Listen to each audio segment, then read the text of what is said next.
Welcome to this issue of the Audit Opinion. It's a special issue here with Ellen, and we're going to be talking about our latest research report. But before we jump into that, Ellen, would you mind introducing yourself for those who don't instantly recognize you? Yes, for those who don't instantly recognize me, I am the CEO and founder of Edgefield Group. My team, we help CPA firms with AI enablement and onboarding, everything from strategic planning, helping them hit the right technology vendors, to training, a lot of training right now for Copilot and Claude, specifically for accountants. So accountants can get real value out of AI as opposed to people just telling them about how to get value out of AI. I imagine you're incredibly busy right now, given all of the enthusiasm and opportunity that's available in the AI space. A little bit, yeah. It's a little bit a topic of conversation right now. So Well, that's why we really wanted to talk through this recent research report that we've done. Your perspective on this, because one of the key themes coming out is around AI. So I'm excited to be delving deeper into it today with you.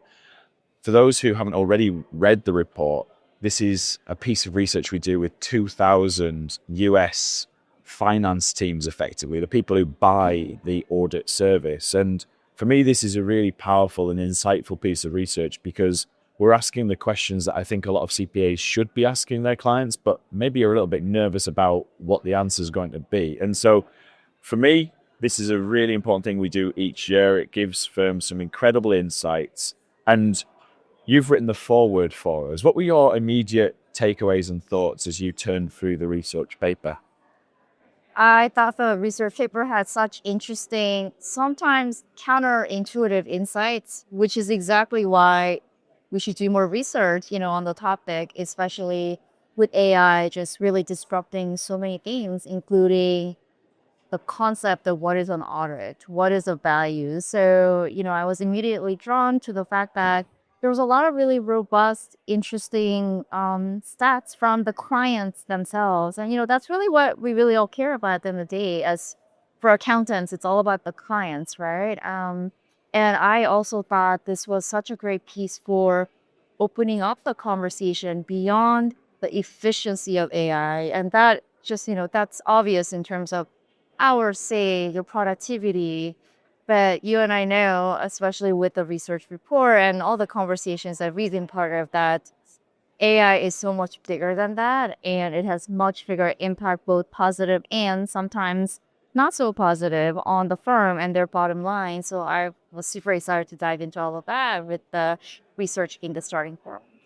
I love that, and that's certainly one of the themes that we'll get to as we turn the pages. You mentioned the stats, and I love the stats that this is going to draw out. And I think those of us in the profession who like our numbers are going to be able Yes. to instantly see some objective data points here that I think are incredibly insightful for thinking more strategically about AI. Yes. I think for those of us who are just simply looking to automate time, that's clear. What this report is showing is the bigger strategic opportunities. And that starts with Yes. something we cover in section 1 around Yes. the health of the market, Yes. and also this interesting stat around how, from my legacy experience when I was an auditor, Yes. now 10 years ago, it's crazy how time has flown. Yes. I had to really screw up to lose an audit. I had to really do something bad for my client to want to change. Mhm.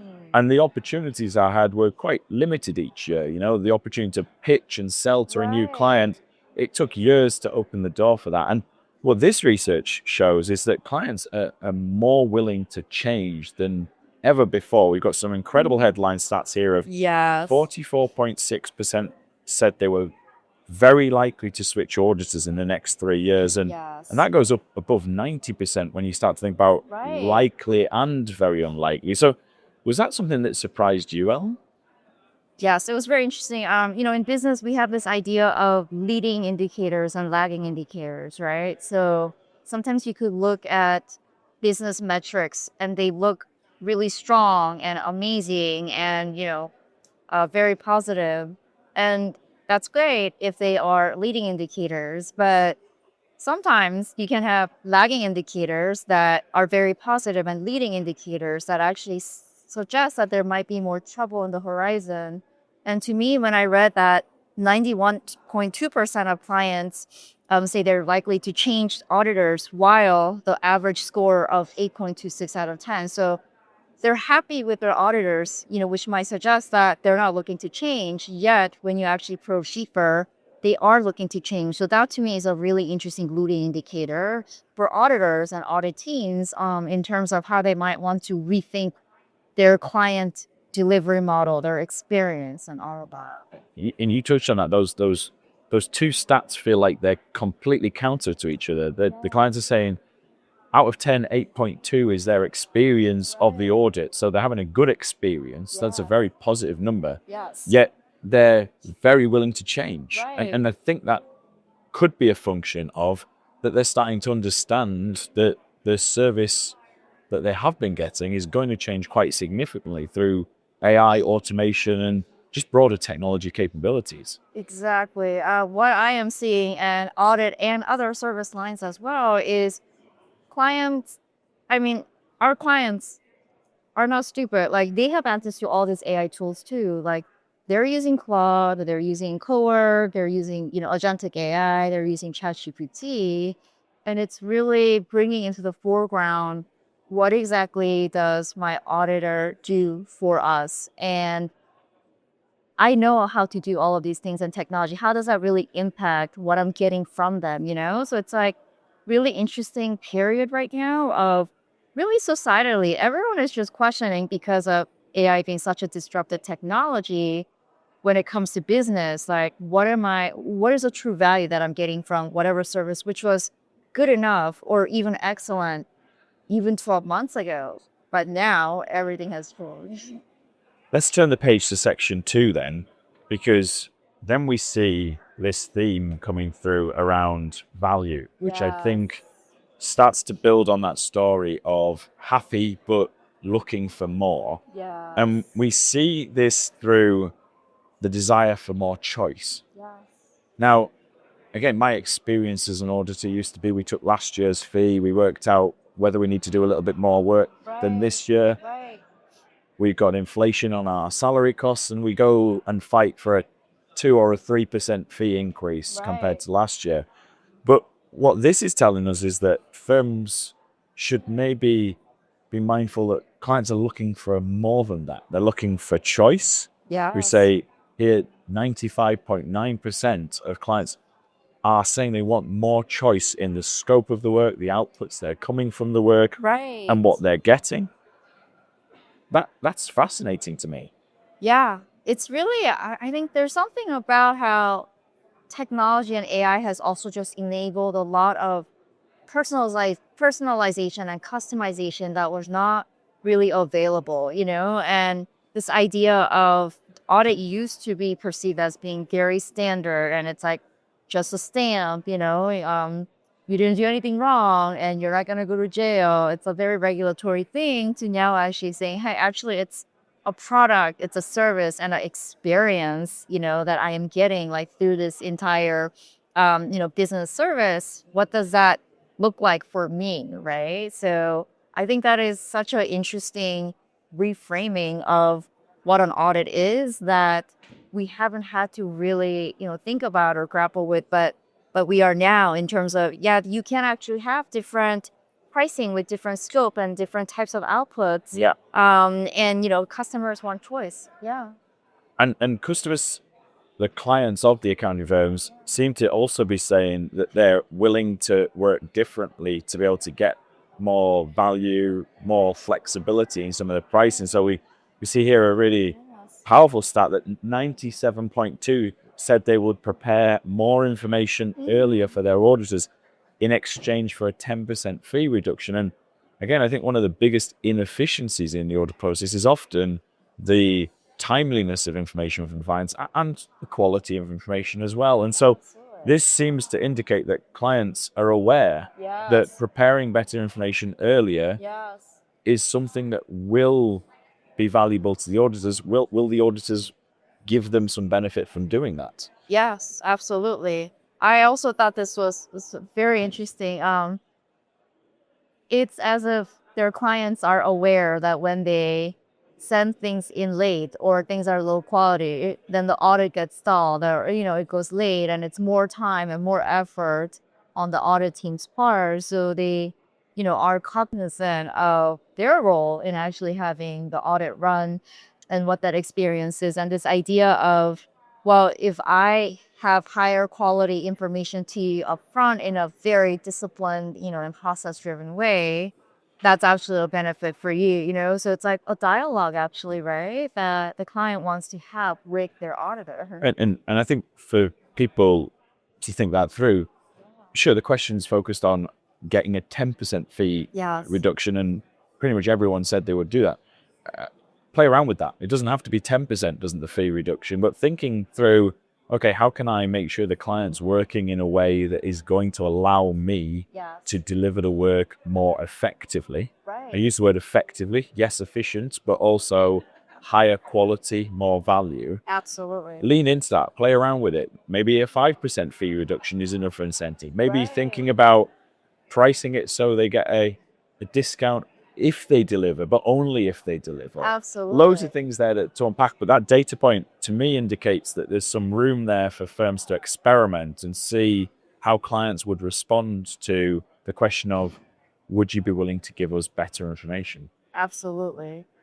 Let's turn to section 3 then of the report. Yeah. And this then builds on that piece around value. And I love the fact that we reframe this here away from just simply the focus on saving the time of the auditor to actually saving the time of the client, Yes. which is more valuable. Yeah. Because clients are indicating here that they will pay more Right. for an audit that takes less of their time. Right.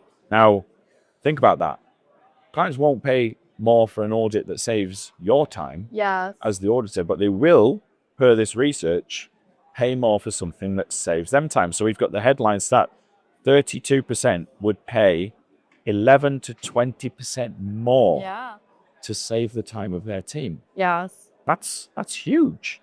I mean, this is really one of my favorite segments of the research, because we, in general, as a profession, we are so driven by time and materials. We like track time, record time, we look at realization, utilization, right? Like everything is like our time base, accountant's time base, like the auditor's time base.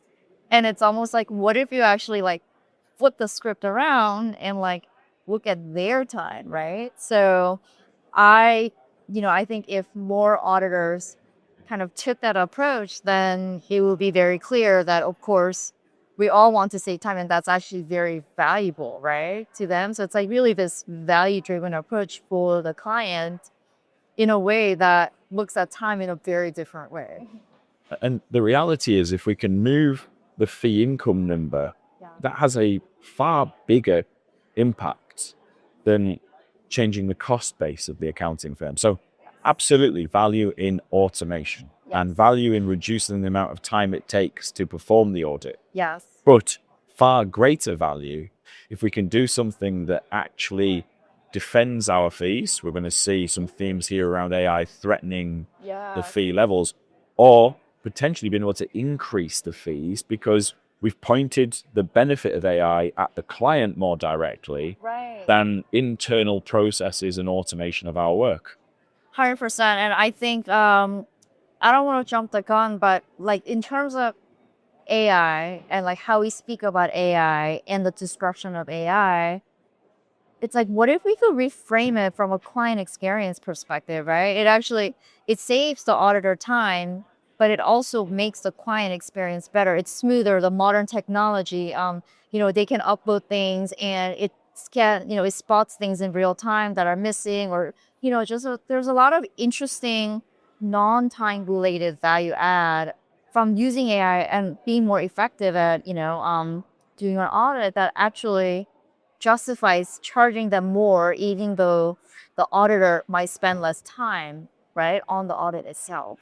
Exactly. Imagine if we could position it to the client that they're getting all the value and that therefore the fee needs to stay the same or go up. Exactly. And behind the scenes, we also deploy it to automate and achieve efficiencies. Exactly. We'd be able to compound the impact of the two. Yes. Let's turn to section 4. Yeah. This builds on that story. We've started to talk about this here around how if only we focus on efficiency, we are going to be inviting fee pressure. Now, we've seen this is not unique to AI. I used to get this comment about data analytics. Yes. It was, hang on a minute, if you're using data analytics to perform the journal entry testing, the revenue testing, etc., in a more automated way, then surely my fees are going to reduce, right? Right. And we've got this theme coming through. I think what's different with AI is in this particular instance, the clients are already using AI themselves. Yes. They're already seeing the efficiency that they're getting from using these tools. Absolutely. And so now there is rhetoric in the market that AI is automating the work of auditors. Yes.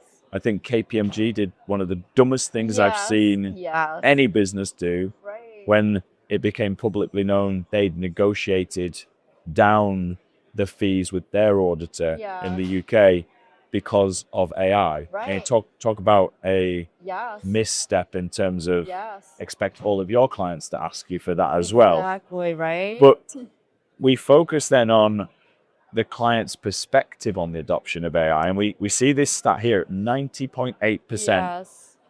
feel that they're further ahead in adopting Right. AI than their auditor. Yeah. Does Right. that surprise you, Ellen, given how closely you're working with CPA firms, that the clients of CPA firms feel like audit firms are a bit behind here? I mean, it doesn't surprise me at all, right? And you probably see this as well from working, in our profession, but many times it's not even because the accountant or the auditor isn't professions, doesn't want to learn the AI. It's just that because of governance or data security, or maybe the infrastructure within the firm doesn't quite allow for the latest and the greatest AI. All of that trickles down to the client experience, the client sees. So it's actually quite possible, like behind the scenes, that the auditor is using Copilot or sanctioned version of Chat or Quad, whatever it may be, but what the client is seeing is very manual processes and software and technology that was, sometimes built decades ago. So because that is their direct perception of technology and AI usage that really colors the entire sort of like proficiency of AI and adoption for their audit teams.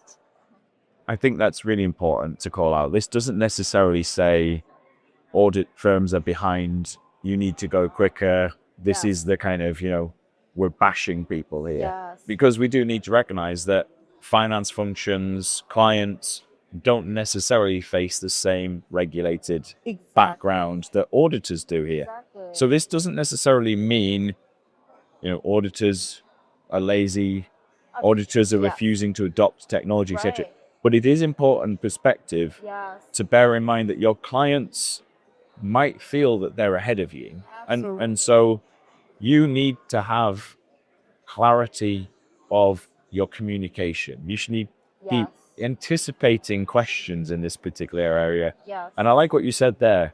If you're using desktop audit software that was built in the 1990s, Yes.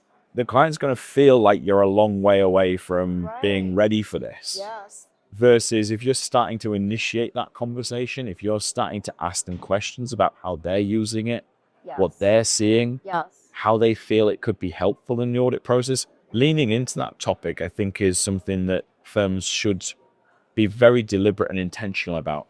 100%. There just isn't a lot of proactive communication, like client communication around the use of AI today. Like just generally as a profession, we are still trying to figure it out. And, as an auditor, it's not necessarily in, our DNA to initiate conversations about technology and AI, but that's exactly why then the client will form their opinions regardless of whatever, people say or don't say to them, right? So like, what do you want? Do you want them to form their own opinions, or do you want to actually lead and be proactive and, lead and engage in that conversation?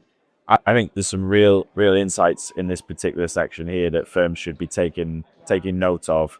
And it gives the background for us to think then about, well, what does that mean for the ways firm thinks strategically about this? So Yes. in section 5, we boil this down to really 2 ways forward. Yes. And I think what we're seeing most commonly right now in the market is path number 1. Yes. And that's around efficiency. Yeah. Really a laser focus on taking out time. Now, I've been working in this profession for long enough to know that everybody feels comfortable with an ROI calculator that Yeah. crunches hours, puts rates in there, and comes out with numbers compared to the cost investing in technology. Right. That's a path.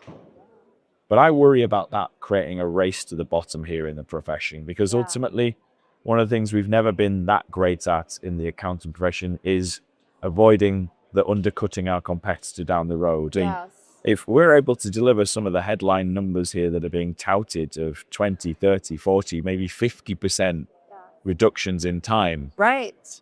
what's that going to mean if everybody takes that path? So we introduced the second path as well here, Yes. the value-led adoption. And that's really about trying to lean into how AI can fundamentally improve the client experience. Yes. By that, we mean, in simple terms, save them time, deliver them more valuable results from the work. Yes. How do you feel about those 2 paths, and how does it compare to what you're seeing as being where firms are trying to place their bets right now, Ellen?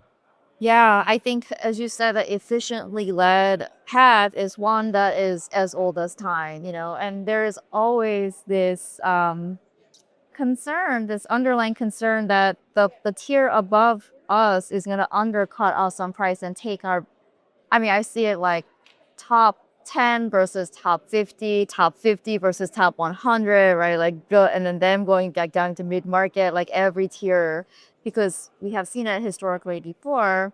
And I think that can work in the short term, right? And to be completely honest, the TAM for these services, for specifically like audit services, that's not going to grow at the rate of efficiency gains where you could undercut the price. So in the short term, firms can be successful in getting clients, but that's a very scarcity, like fixed market approach, in my opinion. And the value-led adoption, the advisory side of things, just kind of this idea of what it can actually add on more services that we never offered before, and it adds so much more value, and we can grow the market, and it's an abundance mindset, right? It's no longer a scarcity-based mindset. I think that is the way of the future where our profession will flourish. And we can loop back to a couple of data points there that kind of perhaps let us see where those paths may head. Yeah. So if we look at that first path, the statistics that stick out to me is going, okay, so if we focus predominantly on efficiency, let's say I'm an accounting firm and I've focused on efficiency. Well, my existing clients, I'm going to be able to increase the profitability on my existing clients. Yeah. Maybe my fee income stays the same from that client. We've already seen some data points in this report saying that it's likely the clients are going to ask for some fee reductions. Exactly. Now, if I've achieved, let's say, 30% efficiencies, Yes. I've taken 30% of the hours out of my audit, and I've been able to either keep the fee income the same or maybe just take a 10% haircut. Well, let's assume that your accounting firm has also taken 30% out of your workload. You're going to be very tempted to go and knock on the door of my clients and say, I can do it for 20% less rather than 10% less. That's right. And we've already seen in this report that firms are willing to prepare a lot more information, Yes. change how they work for Yes. 10% fee reduction. So they're willing to do things differently Right. to get 10% off their fees. Well, heck, you can easily take 10% off your fees to beat me. Right. But the problem is that I can do it to you as well. Exactly. So we've seen that clients are very likely to change auditors in the next 3 years. Absolutely. So if they're going to be willing to change, it's going to be very difficult as an incumbent provider of services to defend my clients. Yes. Unless I'm willing to give all of the efficiency gain to the client. Right. Because otherwise, there is margin for you to be able to eat into. Yes. I think that really tells us that we need to lean into the value-based approach. Because let's take that same example. my client, yes, I've got the efficiency, but actually what I've focused on here is telling the client about there's a different way we can do this. It's going to save you time. It's going to deliver you more value. The fees are going to stay the same. Actually, they're going to go up 10% in my example. Well, you can still undercut me, but your proposition to undercut me isn't going to be as strong as my value proposition. Now, the question is going to be, how much does the client value that? And is the delta between you doing the cheapest possible audit and me doing a valuable audit, is that something I can defend? Yes. But I fancy my chances to defend it a lot more if I'm talking about value than if I'm effectively going, oh yeah, it does sound like Ellen can do it for cheaper than I can. Right. Like, so to me, the data in this report makes it clear how those two pathways are going to play out beyond the short term. 100%. And, I get back to the point earlier in terms of how clients want choice, right? They want options for pricing, for scope, for outcomes, for their experience. So, in a case like this, I'm actually almost thinking it's not like an or situation. It's very clear that all accountants, all audit teams, they can significantly become more efficient by adopting AI. And because that is true, the teams that adopt AI most effectively will see the best productivity results. And that is where everyone should start, because that frees up capacity for these two paths that we're talking about.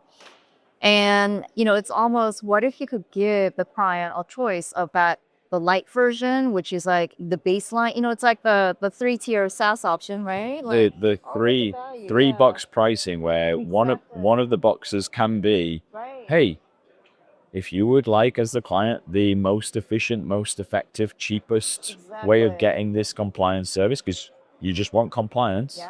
Well, here it is. But this is how you're going to have to work with us to get that. You're going to have to deliver your information on time. You're going to have to make sure everything's right. Or in the other boxes, we've layered in the value, and also we've bundled the services together. I love how 3-box pricing, whether you call it value pricing, or you think about it in a slightly more modern take on it, it's really about giving them choice. Yes. And that's important twofold. One, for what they do pick, but also what they don't pick. And being clear on, they've made an intentional choice that they either don't want the value, and therefore they don't get the value unless they pay for it, or they've bought a bundled package of services, and now it's a little bit less important how much each of the line items in there is.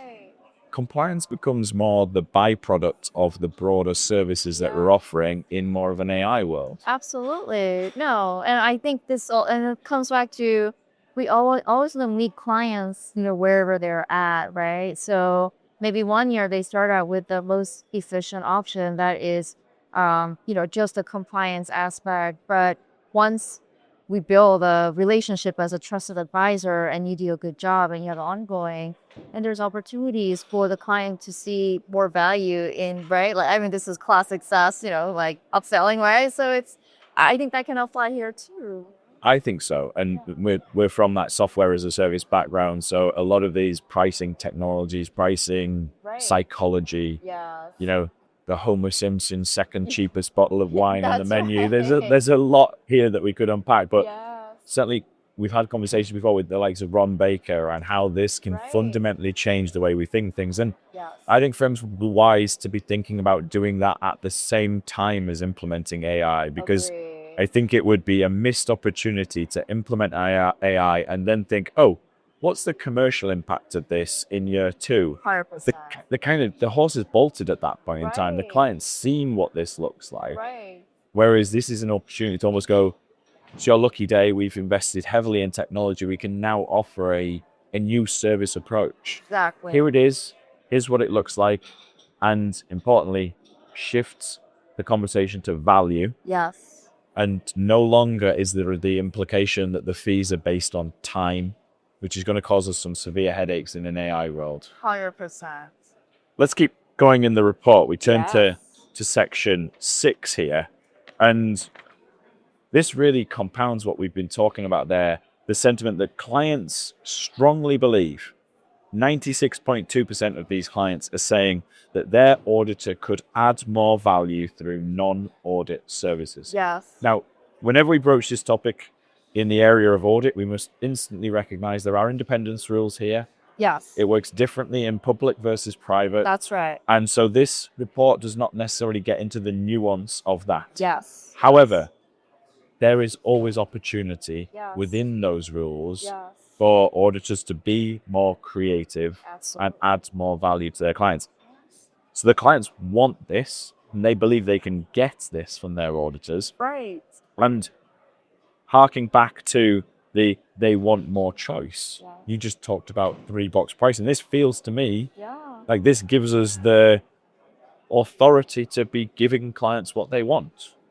100%. And there's just so much like, let's think about an audit and the outcome of an audit. You, like the audit team, the auditor understands the business at a level of depth that is just not possible for so many other like finance services and professionals. So you have this wealth of knowledge and all these insights. So what can you do to help the client? What can you do to add more value to the client? How can you help them, with business planning? Can you help them? And I go back to the concept of data-driven audit, right? Like, how can we actually add more value to the client with all this really rich insights that are coming out of all this data? And once again, totally agree. Not here to talk about the nuances of independence rules, but there's so much opportunity from the auditor having completed an audit to really add value as a holistic part of the client engagement. And you touched on something there that I think is really important around data-driven audit. Now, I've seen some commentary out there, which is basically, well, what's the point in using data in the audit when you can use AI to do a 200 sample size test instantly? Right. And I think that is fine if you're on path one of just trying to automate everything you possibly can and do an automated version of the old audit process. So you want to take all of those old PPC checklists, you want to fill them in as quickly as you possibly can. Yes. Great. That's an efficiency only play. Yeah. Because I've been doing audits for a long time. I've still found it incredibly rare to find from a sample-based test anything of use that I can show the client. Yes. Whereas if we can use data pulled from the client's accounting system, we can analyze all of that data and we can identify the anomalies. We can focus our work on those. We can leverage AI to support that.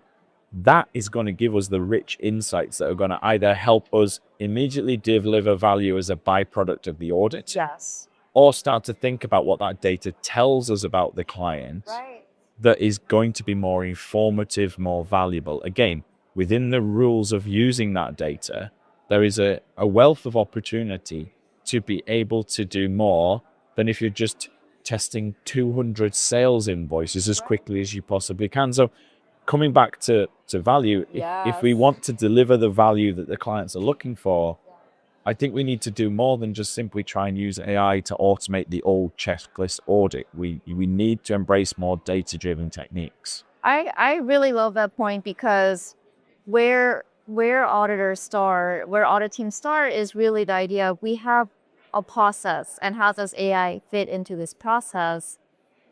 But if you really take a step back, the question we should be asking is, how does this process fundamentally change because of what AI is capable of? And that's exactly what you're discussing, which is the actual work of audit changes because now with AI and all of these really transformational technologies, there's an opportunity to spend less time and generate more value by really fundamentally rethinking the work streams of audit that's been done for decades and decades and decades. And that is absolutely the path to that exponential value generation that you can derive from doing an audit. Yeah, it's challenging to take an audit approach that was written in the 1980s and apply technology to it in a way that is fully leveraging the true capabilities of the technology. Absolutely. Like, you need to be thinking about this differently. And And audit methodology becomes so important here because audit methodologies that were built 40 years ago didn't even have a concept of the internet in mind, didn't have the concept of data, inherently assumed that you would have to sample everything because there's no feasible way you could look at everything. But now with data-driven techniques, with AI, the rules have changed fundamentally. And so we've really thought about that hard around how do we use data to rethink the way that the audit methodology itself supports the audit process. And that then makes it far more conducive to what would it look like to use AI to do the audit process? Well, it's not about just throwing AI into the old checklists that were built in the 1980s. It's about rethinking some of those things and going, why do we do that? Is that really still needed in this world? And if it isn't, is there something else we should be doing that's more interesting? Yeah, no, that's such a great point. Because really, what AI is asking us to do as a profession is to take a gigantic step back, right? And really examine what is a North Star? Like, what are we trying to accomplish, by doing an audit? Like, compliance, like, what's the core goal? And then rethink many things, everything, methodologies, process, work streams from that point, because we may end up at a place that is not that different or very different or somewhere in between. But doing that exercise, I think, is really imperative for, once again, the value generation. Let's turn to section 7 here. And this really talks about that client experience side of things. And trying to lean into this.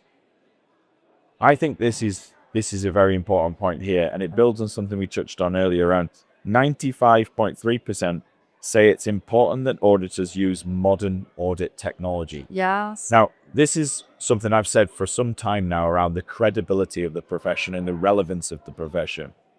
And I used to use the example of how can you go out there and credibly tell people that you can help them with cybersecurity and other premium advisory services if in your core workflow for audit and tax, you're using a 30-year-old desktop piece of software, printing things off, PDFs all over the place. It just doesn't resonate with the brand of the firm and the way that the firm puts itself forward. And this here is showing that clients are really expecting firms to be using more modern technologies now. Yeah, 100%. I think just the client expectations of what they want from their auditors from a client experience perspective, right? And it's fax machines and paper, call, all of that, that is actually a drag on the client to actually have to, complete these things to complete our audit. So this just makes 100% sense to me in terms of the modern audit technology is going back to the point of clients really care about saving themselves time, right? If you don't have modern audit technology, it's very likely that there is time savings left on the table for the client. And clients know this, right? They recognize this. They can sense whether firms are leaning into technology and trying to leverage it or are scared of it. And there's some serious indicators there in terms of the technology that they're using. Agreed. I want to turn to section 8 now because this is potentially my favorite part of the report. This is where we can really dig into some of the data and start to calculate and compute some of the opportunities. And this is where I geek out a little bit in terms of what does this mean for our pricing strategy?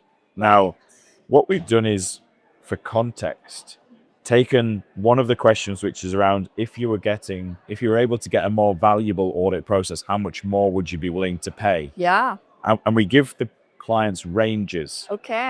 But then by basically calculating out those responses against those ranges and looking at what the minimum in the range, what the maximum in the range, and what the midpoint is, we can basically apply an averaging concept to say, what are clients actually willing to pay for a more valuable audit?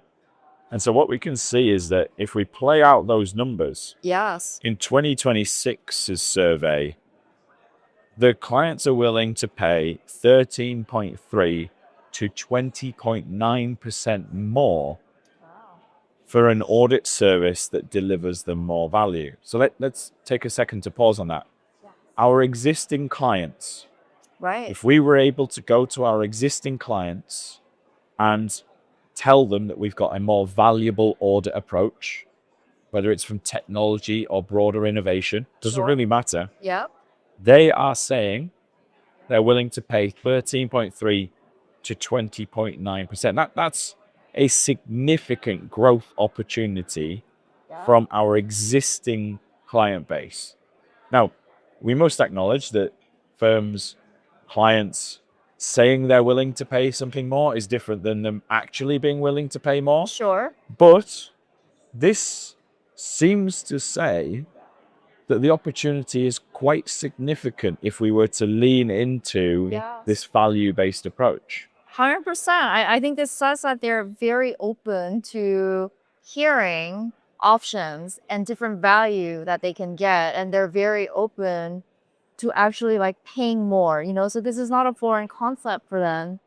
The onus is on the auditors to actually figure out the value and talk about it in the right way and to, close the deal. But the opportunity is there, right? And this might be simply the piece that defends the fee in terms Yeah. of being able to add more value in, acknowledging that we're going to see some fee pressure from AI adoption. Right. But putting that side of the ledger to one side, Yes. the other interesting data point here is we asked this exact same question in the 2025 survey. Yes. And what we can see is that the numbers have actually increased Oh, that's really fascinating. meaningfully. Yes. Last year, the maximum level when you averaged it all out was 17.1%, whereas it's now 20.9. So a 3.8 percentage point Yeah. increase from last year. So if anything, this topic is becoming more relevant with clients. They're Absolutely. more interested Yes. than paying more Yes. for more value. Yes. No, I think that lift is, I mean, it's actually quite significant. So what this says to me is clients feel like there is more value that they can be getting from their auditors and they are willing to pay for this more value. So just coming back to then, yeah, then I think the onus is now on the accounting firm and the auditor to actually figure out in a way that's very articulate in terms of, what is the actual value and being able to capture that. I think that the report closes on that really strong point here. And as we turn to the conclusion pages, Ellen, if you're sitting with a firm and you're talking through some of these things, Yeah. what would you be saying to them in terms of the two or three things that they should maybe be thinking about from what this research is telling us? Yeah, I think there's couple highlights. One is AI. So the paradigm right now is of using AI saves time and improves productivity. Like that's just kind of the paradigm of impact of AI. And what this report does is really challenge that notion of how that's not enough, right? Like, actually, you're not going to thrive and succeed in the future if that is your paradigm of AI impact on you. It needs to be much bigger, much holistic, much more in terms of like the client experience, the value, right? Like, so really having a more multi-dimensional, holistic view of AI's impact on you as the auditor, I think that's like one point. And then the other thing is really, really leaning into this idea of clients. Like, what do your clients actually want? Sometimes we don't know because we're not having those conversations, which is why I heard that you did this survey because you can hear directly from the clients, right? So this idea of it might be counterintuitive, like some of the actions that you might want to take might be counterintuitive. Um, but that's because you're not fully taking into account the client's perspective, right? This idea of when you save the client time, then they're going to pay more, not because we're saving you more time. Like that's going from like the cost plus mentality to extremely like client centric approach where it really doesn't matter actually if the AI or whatever saves you more time. Like that's actually almost irrelevant. Like, it's having the really like client centric head on. I think that's one of the takeaways for me in terms of how leaders can really think about and go forward in terms of elevating, their audits.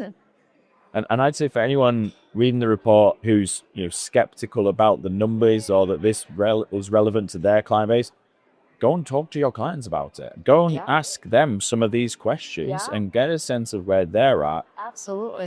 to prove with data whether you are in a different place than what this report is saying, Yes. or whether actually the surprising things in here are the reality of your clients as well. So leaning into that, acknowledging that AI, it's impacting culture, it's impacting the human capital needed in firms in the future, and it's impacting the commercial model and proposition of firms. Those to me are the big three Yes. that firms aren't necessarily focusing on as much as I would like to see Yes. for them to be able to fully leverage and benefit from AI.